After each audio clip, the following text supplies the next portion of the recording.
Okay. So second problem of this worksheet, which is asked in JEE Mains 2013. Look at the problem. Y is given as secant of tan inverse x. We need to find dy by dx at x is equals to 1. Okay. So first find derivative of y with respect to x, then replace x with 1. That's the task. So y is secant of something, right? So dy by dx I am going to write.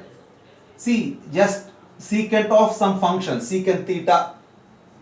Derivative of secant theta is secant theta into tan theta, right? So secant of tan inverse x is given. So its derivative is secant of tan inverse x into tan of tan inverse x into derivative of tan inverse x, which is 1 by 1 plus x square.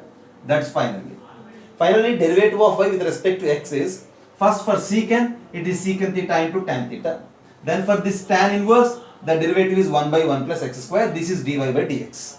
And we need to calculate this dy by dx at x is equals to 1, right?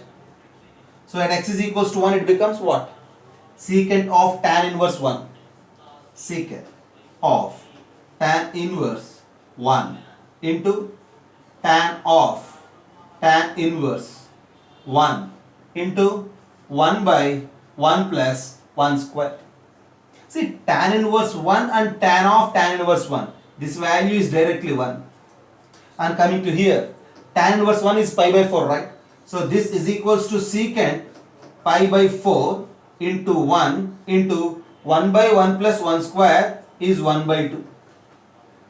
Okay, what is secant pi by 4?